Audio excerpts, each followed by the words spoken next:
lathe is the most common of all machine tools.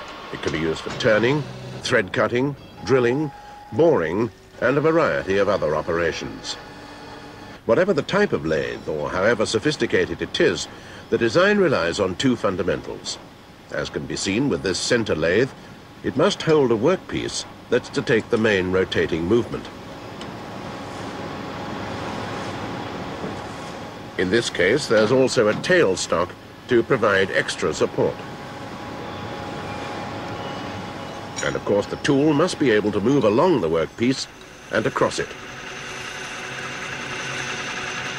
The center lathe is used mainly for single-piece production and can produce flat, cylindrical and conical surfaces by a generating process. The shape of the surface produced when generating depends entirely on the relative motion between the tool and the workpiece, and not on the shape of the tool. This flat surface is being generated by moving the tool along the x-axis, across the bed.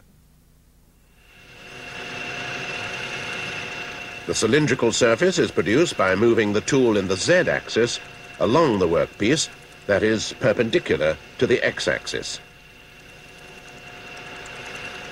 A center lathe can only cut in either the x or z-axis at any given time.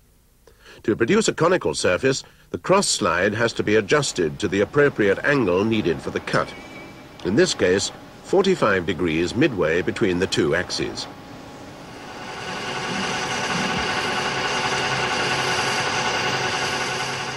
A wide range of components can be made using combinations of these three basic operations.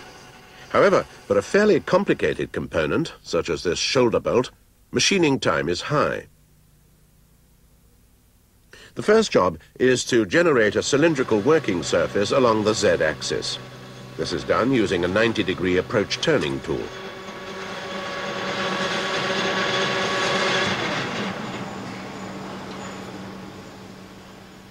Using a micrometer, the diameter of the bolt is checked by the operator.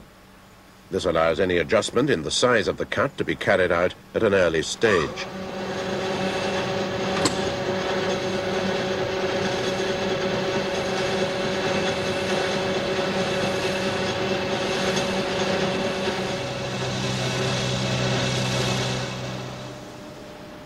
A final check ensures that the first diameter is correct.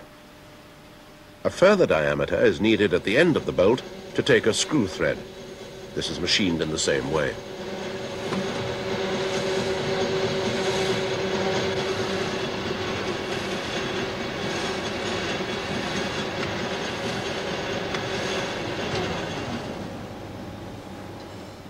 The two undercuts are carried out using a forming process. Here, the shape of the cut is dependent on the shape of the cutting tool. In this case, a high-speed steel recess tool. The first undercut is next to the screw thread, and the second by the hexagonal head.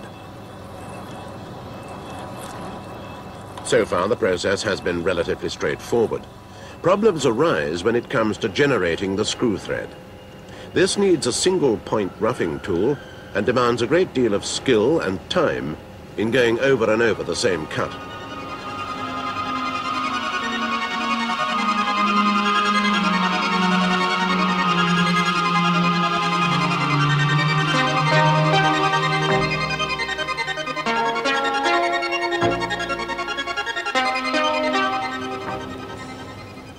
The screw thread is finished using a formed tool or chaser, which removes any rough edges.